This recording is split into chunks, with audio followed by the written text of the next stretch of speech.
Explain who you are and what you do, and Okay, well, yeah, my name is Bob Parker. I've been involved with Diecast all my life, collecting. I started out with Matchbox when I was very young, probably, well, even I would say 8, 10 years old when I really got serious about it. But I always had the cars as a kid, and I always kept in pretty good condition. When I got to be an early teen, I just had so many of these and cars around the house and stuff that I actually started a little business, from traveling to different toy shows in the area and going to stores, picking up. At the time was Matchbox because that's what I got started in, and that just kind of grew from there. Just from going to local toy shows, events, and at the time, personal computers were just starting to become popular. So I was able to buy myself a personal computer,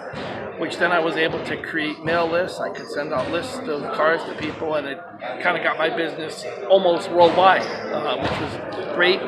Did that all through my teen years, through high school, into college, and one day I was in the store and I started looking at Hot Wheels, and I kind of liked them, and just bought a few. And when I went to some toy shows, I noticed some more interest. At the time, Matchbox was still the king of diecast, but I noticed a little bit more interest. People used to make fun of me, the diehard Matchbox collectors. Oh, what are Hot Wheels? You know, that's the other brand, we don't like them. But right about the time I started in it, it really started to take off, and the rest is history. I've had the opportunity to travel all over the country, going to different events, which is great. I love coming to events like this. I've been to every one of the diecast jams. And when I was 20, I was approached by a publishing company that does collectible books. They asked, they said, we do books on Corgi and Matchbox, and we don't have one on Hot Wheels. We understand that you've been into Hot Wheels for a long time. We're interested in doing a book. And I said, absolutely, I would love to. And hung up the phone, and I said, what did I get myself into? I had no idea. At the time, there were no books. There was not a lot of reference. But I took on the project, and about 2 years later, had my first book published by Schiffer Publishing, and then that led to another book, and here I am, 52 years old, and still very active, and still collecting, still, you know. how many books do you have out right now, Bob? There's 4 different books, and they've all been updated. It's been a while since I've updated one, but I'm still active, and still I keep up with everything, all the variations, and also I'm ready to do another one. In the meantime, I do a lot of magazine articles. I do a lot of local newspaper. I've been on the radio a few times. So last year was kind of busy. It was the 50th anniversary of Hot Wheels, so a lot of people were calling me, asking questions, local people, and actually all over the country. You know, do little interviews, kind of like this here and there, asking questions about Hot Wheels. So yeah, it's very interesting. I mean, I never thought that something that was it still is a hobby for me, but it's also turned into a little business for me. Which is nice, and it's just if every day I say, well, someday Hot Wheels are gonna, it's a fad, it's gonna go away, but that's not the case. Diecast just get more and more popular, and it's just fantastic. And if you had told me I would be doing this all these years, I would have said no way, it wouldn't. But it has lasted so long, and I made a lot of great friends, and it's a fun hobby. Well, I know you just missed it. You came in a little bit too late on the show just a few minutes ago.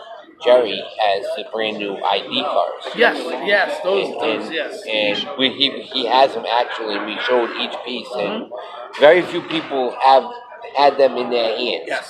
So for all my 1,000 subscribers now. Oh, great. Okay. Wow. Yeah, awesome. So that's why I'm trying to work with Zach and Dorsey. Well, I have to sign up too. That I got to get on there. Yeah. Okay. Absolutely. Yep. But yeah, I've known Bob for this going on 6 years now. He's done numerous shows before, and first time I met him was at Summer Smash 5. Oh, is that what it was? Okay, yeah, Yep. Summer Smash. Yep, that was okay. Yep, that was. And that was the Rhode Island Hot Wheels show that he used to do. And I had his first book, and you said you have the variation of this book. You never get rid of that book. Do you remember the one? I had the 1000th. They had the 1000th car, the black Oh cover. yes, right, yes. And right. you said that's the variation cover. Where'd you get that? Yes, I'm because like, every time the book is updated, Yeah. they want to change the cover. And the one that you have, there was a kind of a question about it with Mattel because of what the cover was, and there was a little bit of a question on. They check it illegally, wanted to make sure, but it was fine. But anyway, there weren't that many of them printed because we changed the coverage so we didn't have any issues. Right. And that's the one you have, and that's yes. And it's interesting because I do see some of my original books going for more money than original. They are collector's items, and it just really blows my mind. But that's what's happened because it's been so many years since that first book was well over 20 years ago. Now, where can they get your books, Bob? The books are available online. If you do a search on Amazon, Amazon has them in stock. You can type my name in. And Hot Wheels, I just did it the other day just to see. And there's reviews on them, and they're still available. A lot of times, places like this, toy shows, you can find them. Barnes and Noble and any bookstore can get them. I don't think Barnes and Noble stocks them anymore, but if you ask, they will happily get online or at the store they can get it for you. Very cool. So. And the books are big overseas, believe it or not. It's been out so long. Most of the collectors here kind of have them now, the books, but overseas, as Hot Wheels have really taken off, like India in particular, there's a big collecting, I'd say upstart in South America, India, Asia, and all those people now kind of want the book. So it's kind of like a whole new market. Which is now are they getting translated? They haven't translated yet, but when I talk to the publisher, I have more sales now overseas than I do here in the U.S., which is interesting. So Nice. this is pretty much a career thing. You just like, I'll tell you what, you wait. I enjoy it. Look, you but go up to them and say, look, sir, do you want to buy a ticket? You want to buy some raffle tickets? I always wanted to be real involved in the hobby, and when I had the opportunity to do the book, it just came to me. It just fell into my lap, and I'm so glad that I did it. But yes, I never expected. Like I said, I kind of stopped now, but I used to wake up and say, this Hot Wheels fad is going to go away. I figured it'd be kind of like some of the other collectible things that have kind of come and gone. But Hot Wheels. I mean, that's what I kind of thought in my interviews. I thought like 10 people were going to watch. I interviewed Monster Jam drivers. Yep. And my first pair of interviews hit 8K. Well, he's going to be there tomorrow. Yeah. Oh yeah. He's going to be in Stafford tomorrow. I'm not going to be here yeah. tomorrow. Oh, okay. Yes. Yep.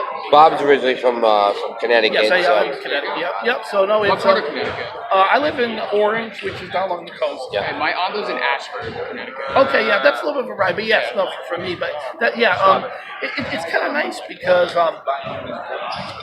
the two coasts, the West Coast, California is probably the biggest for Hot Wheel collecting. But I would say East Coast, Connecticut, Rhode Island, Massachusetts, they're second as far as Hot Wheel collectors. It's a big concentration.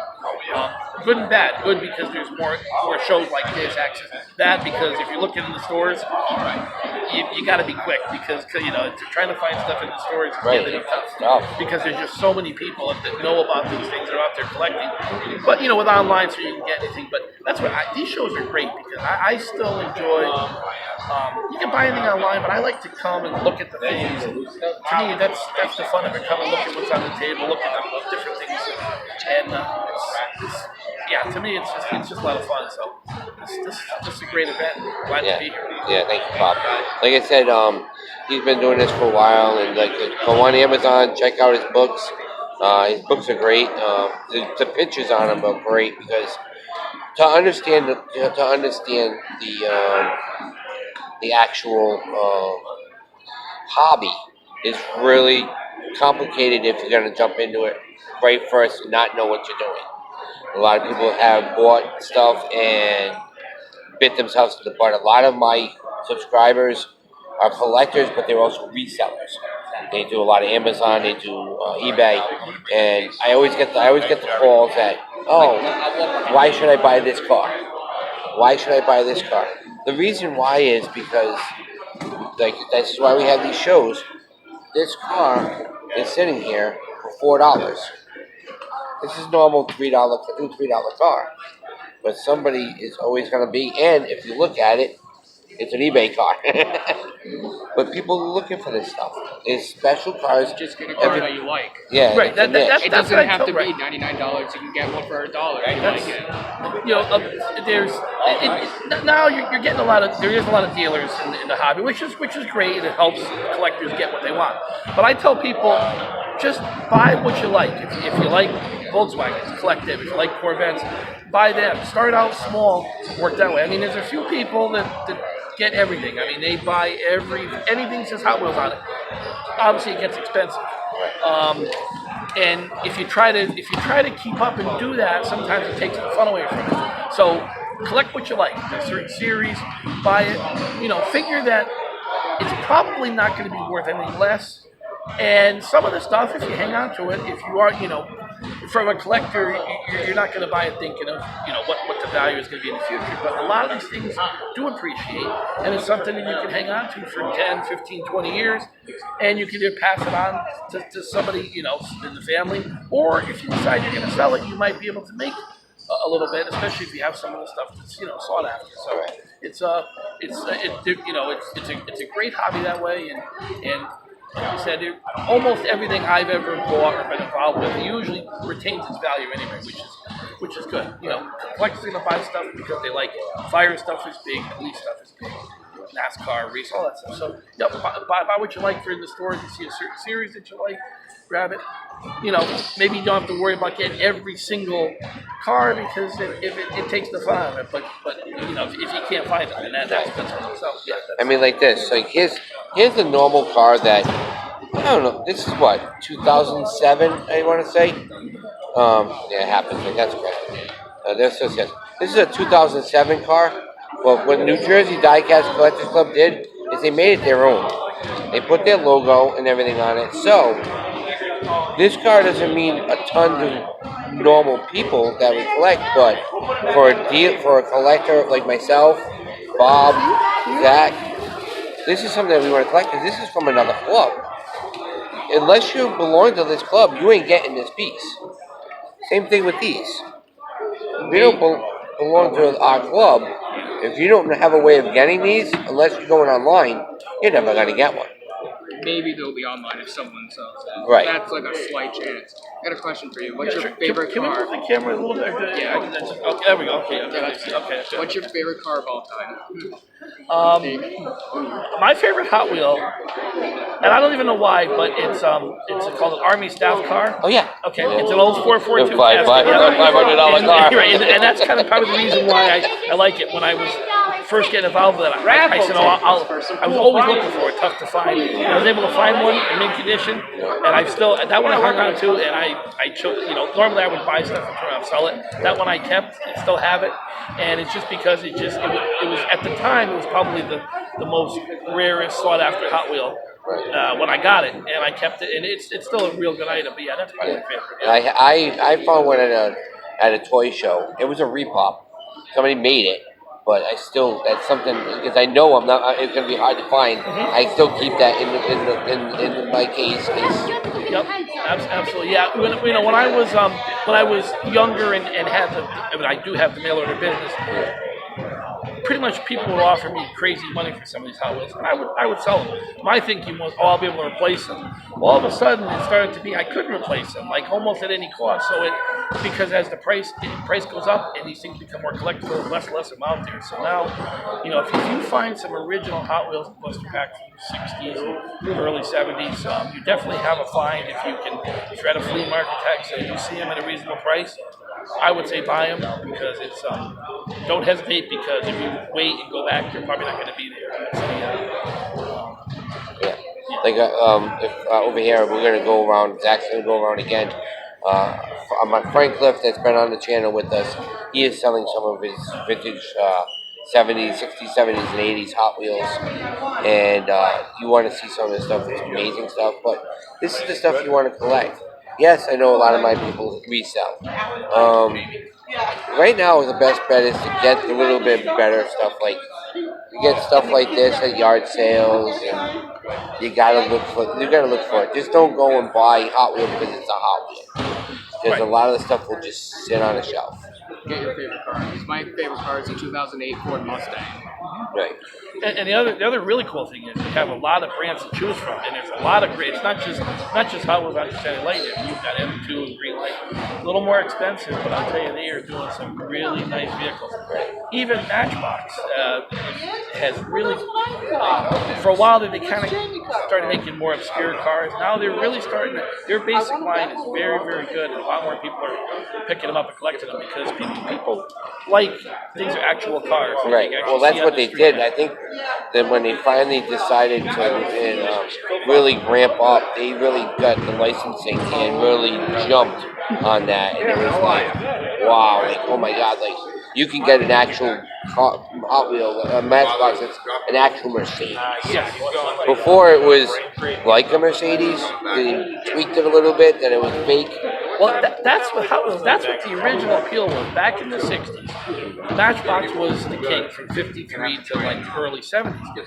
But all their cars were all based on English vehicles, lorries, and a lot of, stuff that people in the U.S. wouldn't even know what it was. Who likes charity? There were very few American cars. All of a sudden, Hot Wheels comes along, custom Mustang, custom T-Bird, custom Firebird. All of a sudden, the kids here in the U.S. like, oh my God! And plus, Hot Wheels are fast. They were able to race them on the track, and that was an instant success. Mattel was very smart. They called it California styling. They based it off of the California type bright colors, racing, convertible cars, and I'll tell you, it was an instant hit, and that's why Hot Wheels really was so successful back in the '70s. Right. Can I say something real quick? Sorry for the audio in the background. There's a basketball court right behind us, and if you just hear bouncing, that's a basketball behind us, unfortunately. Yeah, it's crazy. We split the court up. Yeah. Everybody's inside because of the heat today. They're not even supposed to be open. They were supposed to be not even being around, but you really can't. We're in a YMCA, so it is a public place. Even though they pay for it, you really can't say much. But it's. But you don't want to know what? It's one of those things where, and everybody's saying they want me to write a book. Oh, there you go. Yeah, hey, yeah. No, it's medium difficult, but if you're a collector and it's really not that hard if you keep it up with the variations anyway. If it's funny because people say, well, how do you keep all this stuff straight in your head? It's just funny. Once you do it, you kind of know when you go to see. It just becomes memory. Like, hey, wait a minute, that's a different color. As soon as you see a car in a different color, different, you just know. You just get to know it. Right. So it's kind of interesting how that works. But and like my stuff, variations. I like finding errors. Yep, right. That's a big Unspun, long wheels. Not even. I had one in Zach, and that's my old stuff. Had a piece of somebody's finger. Really? Like they went to see like from the factory. Yeah. And I'm like sitting on, and they're like, but it's an error. Thank you. Yeah, exactly. Yeah, surprisingly, there are people that just collect the errors, and they can bring some pretty big money. If you can get a car that's sealed in the package, missing a wheel, missing a tampo imprint, surprisingly, it's collectible. You wouldn't think so, but it's more common than you think. I have a white 442 from '92. You remember the white 442? Yep.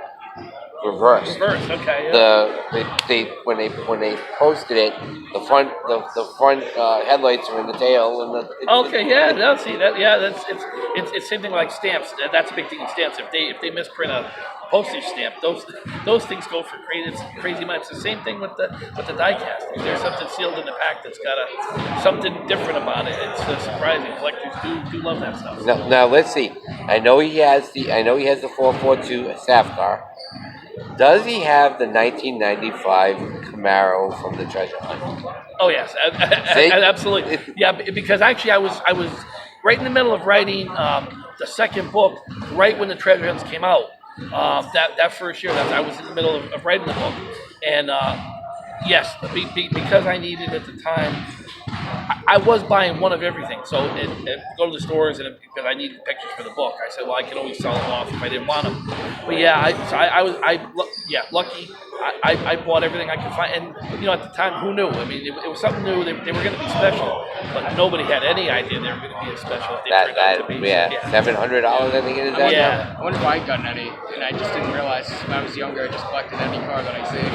That's what happens. Yeah, that's what happens, right, dude? there's certain things. Every so often I'll go on eBay and I'm just surprised at cars that I just thought were something common, or that I thought that all of a sudden. And what happens is when people start looking for them and there gets an interest, all of a sudden it's just and you see the price go up on certain things. But but anything Camaro, but for whatever reason, that's just one of those that Camaro just took off, and that's just such a sought after model. Yeah, Camaro's my dad's favorite. He used to have a 63 or 67 Camaro. Yeah, that's what it is too. I mean, a lot of collectors had the real cars at the time, and now they can get the small car and just it's a way to. Well, that's it. Everybody, and I see a lot of times. I would go to a car show, or I would talk to people who are having car shows, and I'd be like, listen, I have a ton of Hot Wheels and Matchbox and everything. Can I come and set up? And everybody's like, yeah, come on, bring them. You bring all the different sizes, because those guys that have the actual car want a car that looks like it. So when you grab a car, and then if you really stop, like people have been watching a lot of my special videos where I'm showing people how to customize. So if they never made a white pickup truck that you have, I'm teaching them how to take them apart, sand them down, and make them exactly look like their truck. Make a Monster Energy monster truck, because they can't make it. Monster Energy. But that's it. You just get the Monster Energy stickers. There you go. Yes. Yep. It's not hard to do. No, that's becoming a big deal. Nowadays it's really not that difficult. You just have to have the talent. Unfortunately, I'm not really an artist. I'm more accounting. I'm more an accountant, but I'm amazed at what these people can do with some spray paint and a few little tools and stuff. The cars are just, they look really Appreciate it, and great day. hopefully, is it pretty much the same date every year? Yeah. No. Yes. It's a week before this year. It was like It's the gonna week before next. No, Jeremy Do you have a said. flyer for next year? Or Not yet. Jeremy said next year will be I'll the keep an eye last on weekend. it. Next year they're trying to do like It's we the did last before, weekend. the last weekend of It's the definitely month. the last weekend, Yeah. because I won't be there again. Hopefully. Lots of people still streaming by, walking by. It's interesting. Yeah. So It's just cool seeing many people still into Stay it. along, so- but Right. unfortunately, Yeah, no, I did a quick walk around. There's a lot of different brands, a lot of different stuff. It's good to see. it's a lot of fun. Even though this is a Johnny Lightning Club sponsored event, you can find anything, Any brand. right? Absolutely, which is nice. That's the good thing. Well, that's why we Monster Jam. have 16 different race classes. We just don't do Hot Wheels. We do Hot Wheels, Matchbox, Johnny's. Anything goes. Well, Any brand. Any brand. There's really And there's a Forever 64. There's very few people that can just collect one brand, because when you see some of the cars made by some of these other manufacturers, you have to get it. So some of these things. So Well, my dad drives a hearse, and movie Cars just came out with a hearse. oh, real okay, yeah. Dude, it's so. Oh, I haven't seen that, because I try to follow them. Yeah, I and, really have to. And it's the funniest part. It's his name, Steve Herzl. Okay. Like Herzl. Yeah. And my dad's name is Steve. So Oh. it's Perfect. perfect. I was Perfect. like, wow. And I gave it to my dad the other day, and he brought it into the funeral parlor, and he showed his boss, and he's like, where'd you get that? Those are cool. Because not many people would really want a hearse. Right. Yeah, but if you make it kind of doctor it up and make it in a movie, and Right, exactly. They're genius with the marketing, with the able to Right, exactly. what they can do with the car series. It's just, and there's so many collectors that collect the cars series just because they're bigger. Yeah, right. They're nice diecast. They're nice metal models, and people love them. So yeah. Might be the interior, might be the wheels. Yep. So that's why I'm waiting to see what. I mean, I know we're gonna have the same people here as last week. Maybe. People Chevy. They literally want me to do a book, and there's 50 chapters. Oh, did you see? Nice to see you. Hi, how are Jeremy you? wants me to do Yeah, a Monster excellent. Jam truck of the month. That'd be cool. I That's already awesome. did. I don't know if he did it or not. Yeah, So that's Yeah, the interesting thing is people enjoy, even in this day and age of computers, people enjoy having a paper thing in their hand that they can carry around to a store or to a thing. Books are still important. My brother carries 2 notebooks and pens Yep, everywhere. absolutely, yep. Because the book, you can still, you open it up, you see the picture. The iPhones and stuff are great. And that's become a big part. The hobby is definitely shifting. And like I've to that, explained to but- them, the books tell you this was estimated rate at this time. Right, exactly. And when you go on eBay, I think a lot of the stuff is falsified. Like, okay, I'm selling this for $79. You're not. No, you have to go to what it sold last. Don't go by what people are trying to ask for it. Right. One of the reasons I think that my books are still popular, still sell, even though there is a price guide, but the price that I put in there is based on that date when I did it. It takes about a full year to get it published, so already by the time it comes out, it might be a little out of date. But what I tell people is, it gives you a guide and it lets you know if you look at the book. You look at it. If you look at the guide, and you say, okay, there's a car in white that's say $10, but you see one in blue that might be $20. It gives you an idea. So if you go to a flea market or toy show, you see something, hey, that's the blue one. Well, you know it's worth more, so then you can kind of gauge if you want to pay a little bit more because So that's the way you can use it. Even if the price guide itself is outdated as far as the prices, it's still relevant. It gives you an idea because pretty much once a car is rare, it's always going to be hard to find. Yeah, your thing's lagging. I know. You guys can check out my video if you want, because I'm also recording. This is gonna be a separate video from the normal diecast, I think. Yeah, we're gonna do different stuff. Yeah. Well, this is live, so it would be different anyway. Mine's gonna be a separate video from everything I did today. That's cool. But this is fun though. This is pretty neat. Great idea. 5 years doing this one event, which is. I remember when it first came out, we would have been suffocating if we were in the Red Barn today. He was just a vendor in the first year. Yep. Was it the first year that Tom was here, or was that the second year? Second year. Yeah, Mac Reagan came the third? Yeah, Tom. Mac Reagan came the third, yes. Yeah, Tom Zahorsky was a designer at the time. He came up for the whole weekend, and we were here. And that was fun. He brought some neat. He was fun to hang out with because he had a lot of insider tips. And for a while, we were even working on a Giant Lightning book, which is still maybe in the works. He kind of got busy, but we were working on that because he had a lot of insider information about the process of getting a Giant Lightning car from his design to actually get in the store. It's very interesting. He has some good stories. And I know that, and I know Matt was the same thing. It's just like I said, guys. A lot of the people, because I haven't had a chance to talk to you, and I haven't. Everybody in my chat, they want me to talk to somebody about possibly doing a book or trying to get in where I can promote a case. And I can't afford $99 a month to get a case. So it's like they're like, well, why don't you call? I said, Mattel has trouble. They will not just send out it's tough.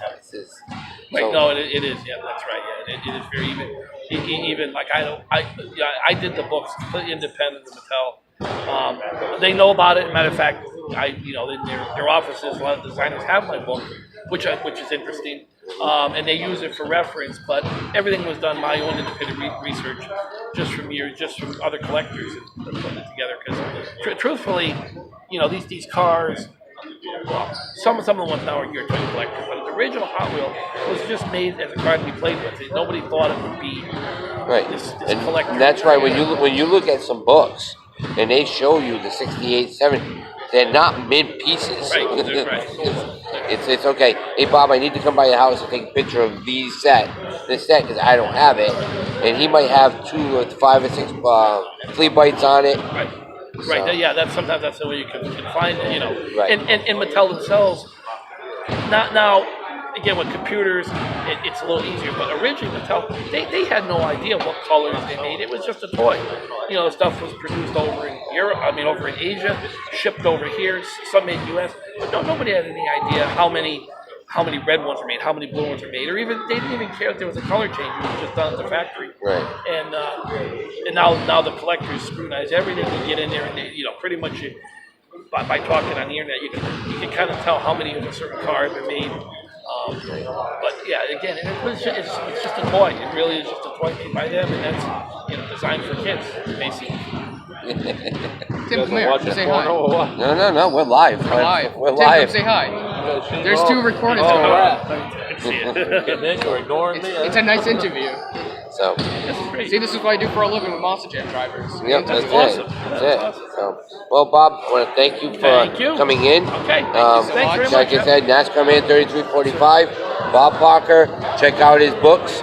Name the books, because I know some of them. Well, it's Hot Wheels: A Collector's Guide, and then the other one is called Hot Wheels: The Complete Book. The Complete Book of Hot Wheels. I don't have a website, but I'm going to give my email. Feel free if anybody has any Hot Wheel questions or has any you want to send me pictures of anything. It's RJ Parker, PARKER @msn.com, and I'll answer any emails that I get. I do it all the time. People have questions, so feel free to contact me. Thank you very much. All right, guys. Thank you very much. Thank you very much, guys. You have a Hey, guys, I told you. Here's Mr. Bob Parker. And, yeah.